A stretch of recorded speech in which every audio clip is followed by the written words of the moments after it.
जय श्री राम। राधे राधे।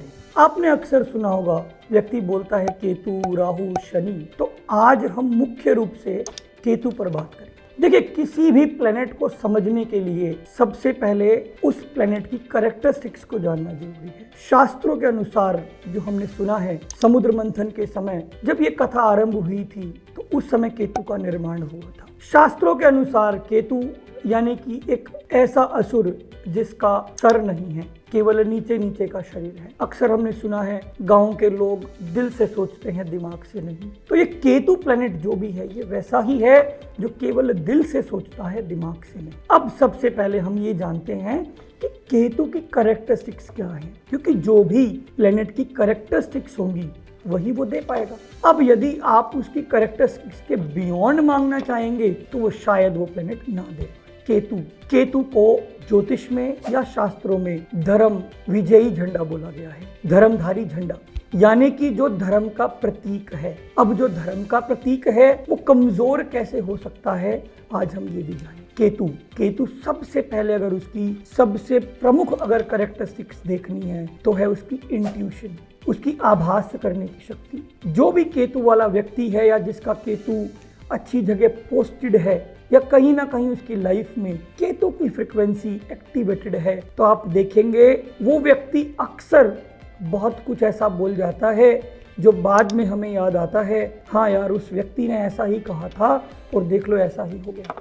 दूसरी चीज, केतु का व्यक्ति जो भी मिलेगा वो आपको बहुत अपने अंदर समाया हुआ मिलेगा, क्योंकि ऐसे व्यक्ति अपने अंदर से बात करते हैं, इनसाइड, इंट्रोवर्ट जिसे कहते हैं, वो अपने अपने में ही खोए रहते हैं। केतु वाले व्यक्ति को आप अक्सर देखेंगे उन्हें ज़्यादा भीड़ भाड़ पसंद नहीं होती है। उनके जो दोस्त होते हैं, जो फ्रेंड सर्कल होता है, वो भी बहुत लिमिटेड और सेलेक्टेड होता है। केतु वाला व्यक्ति किसी भी व्यक्ति पर आंख मीचकर विश्वास कर लेता है।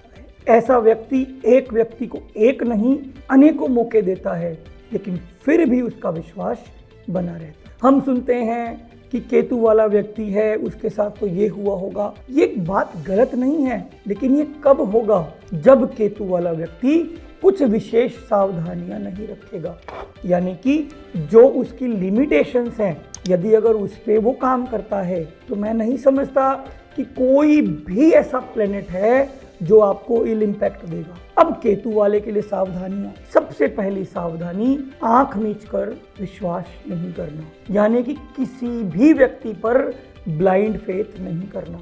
दूसरी सावधानी, क्योंकि केतु वाला व्यक्ति पैसे देना तो जानता है लेकिन मांगना नहीं जानता, तो ऐसा व्यक्ति कोशिश करे पहले तो पैसे दे ही ना, और फिर भी आवश्यकतावश, इंसानियतवश किसी परिवार की, सगे संबंधी की मदद करनी भी पड़ती है, किसी ज़रूरतमंद की मदद करनी भी पड़ती है, तो पूरी तसल्ली कर कर अपनी सारी टर्म्स एंड कंडीशन क्लियर कर कर ही पैसे दे। या दूसरी चीज़, जो भी पैसे दे वो यही सोच के दे कि ये मैंने इसकी मदद के लिए दे दिए हैं, ये मुझे वापस नहीं मिलेंगे, क्योंकि ऐसा व्यक्ति पैसे क्या अपनी कोई भी वस्तु उन्हें मांगने में हिचकिचाता है। अब सबसे बड़ी चीज़, केतु, अक्सर आपने सुना है कि किसी के मोबाइल नंबर में ज़्यादा बर 7 हो, किसी के डेट ऑफ बर्थ में ज़्यादा बर 7 हो, तो ऐसा होता है। वास्तव में कोई भी नंबर हो, यदि अगर उसकी ओवर फ्रीक्वेंसी होगी तो कहीं ना कहीं इम्पैक्ट देखने को मिलेंगे। अब मान लीजिए किसी के मोबाइल नंबर में केतु 2 से अधिक बर है, तो ऐसे व्यक्ति को देखो, पहले तो मैं यही कहूँगा कि मोबाइल नंबर एक रेमेडी का टूल है। ऐसा नहीं है कि मोबाइल नंबर में अगर कुछ आ गया तो आपकी एस्ट्रोलॉजी, न्यूमरोलॉजी सब का इम्पैक्ट खत्म हो जाएगा। सबका अपना अपना लाइफ में इम्पैक्ट है, लेकिन क्योंकि मोबाइल नंबर का यूज़ दिन पर दिन बढ़ता जा रहा है, हमारा व्यापार, हमारा परिवार, हम सब कुछ उसी के माध्यम से चलाने लगे हैं, इसीलिए उसकी प्रमुखता बढ़ती जा रही है। अब पहली सजेशन तो यही रहेगी कि जिसके मोबाइल नंबर में 2 से ज़्यादा 7 है, कोशिश करे कि वो अपना मोबाइल नंबर चेंज कर ले। 1% के लिए बहुत से ऐसे व्यक्ति होते हैं जो कहते हैं हमारा 35 साल पुराना नंबर है, हमारा 40 साल पुराना नंबर है, हम नंबर नहीं बदल सकते। तो ऐसे व्यक्ति एक ही सावधानी रखें, किसी के ऊपर आंख मीचकर विश्वास ना करें। दूसरी चीज़, किसी को भी बिना टर्म्स एंड कंडीशन खोले पैसा ना दे, और कोशिश करें लिमिटेड सर्कल रखकर अपनी लाइफ में आगे बढ़ते रहें। अब नंबर 7, केतु के पास क्या है? दिव्य दृष्टि है। केतु के पास क्या है? आत्मचिंतन है। केतु के पास क्या है? स्पिरिचुअलिटी है। केतु के पास क्या है? धर्मधारी झंडा, यानी कि वो आपको विजय दिलाने में सक्षम है। अब करना क्या है? यदि मान लो आपका कोई पर्सनल ईयर 7 आ रहा है और आप चाहते हैं कि हम उस ईयर का बेस्ट यूटिलाइजेशन करें, तो केतु के समय में आपको क्या करना है? सबसे पहली चीज आत्मचिंतन करना है। दूसरी चीज अपनी धार्मिक एक्टिविटीज को इंक्रीज करना है। जैसे तीर्थ यात्रा हो गई, आपकी कुल देवी के मंदिर में जाना हो गया, यदि आपने कोई गुरु बनाए हुए हैं उनके पास जाना हो गया। ऐसे यदि आप कार्य करते हैं तो भी केतु बहुत अधिक बैलेंस और पॉजिटिव रिजल्ट देने लगता है। अब उस समय आपको सावधानी क्या रखनी है कि आपके समय बहुत ऐसे लोग आएंगे जो कहेंगे कि हम आपके अपने हैं, हम आपके लिए ये कर देंगे, हम आपके लिए वो कर देंगे। उस समय आपको दिल के साथ साथ थोड़ा सा दिमाग से भी सोचना अनिवार्य है, क्योंकि अक्सर हमने देखा है जो दिल से सोचते हैं वो ज़्यादा चोट खाए बैठे हैं। चोट क्यों खा जाते हैं? क्योंकि आज के दौर में कौन व्यक्ति कैसा है, जब तक आप उसको परख नहीं लेते आप ये नहीं कह सकते कि ये व्यक्ति ऐसा होगा या ये व्यक्ति वैसा होगा। तो केतु के लिए विशेष, जिनकी डेट ऑफ बर्थ 7 है, जिनका डेस्टिनी नंबर 7 है, या जिनकी डेट ऑफ बर्थ में 7 ज़्यादा बरा रहा है, जिनके मोबाइल नंबर में 7 ज़्यादा बरा रहा है, या किसी की केतु की महादशा चल रही है, किसी का केतु पीड़ित है, तो ऐसे में एक ही ध्यान रखना है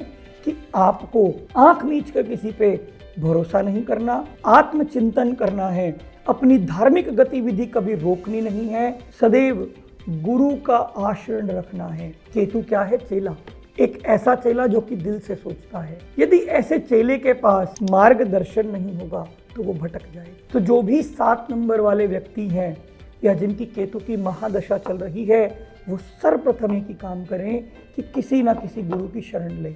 अब गुरु आपका आध्यात्मिक भी हो सकता है, गुरु आपके कोई टीचर भी हो सकते हैं, हो सकता है आप अपने माता पिता को गुरु मानते हो सकता है आपने किसी डाइटी को गुरु बनाया हुआ हो।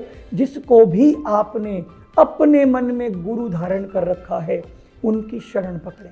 और सबसे बड़ी सावधानी यदि केतु में अगर रखनी है तो दिखावा ना करें। केतु बड़ा ही सरल और सौम्य ग्रह है, हालांकि ये छाया ग्रह है, लेकिन फिर भी यदि ऐसा व्यक्ति उस समय पे दिखावा करता है कि मैं ये हूँ, मैं वो हूँ, मेरे पास ये है, तो अक्सर देखा गया है कि वो अपने पतन के रास्ते स्वयं खुद चुनता है। क्योंकि जो ग्रह आत्मचिंतन सिखाता है, जो ग्रह भक्ति स्पिरिचुअलिटी की ओर लेके जाता है, जो ग्रह दिव्य दृष्टि रखता है, जिसके अंदर बुद्धि यानी कि कॉन्शियस ब्रेन यानी कि बनावट ही नहीं है, कोई बनावटी बातें ही नहीं है, यदि वो व्यक्ति दिखावा करेगा तो क्या होगा?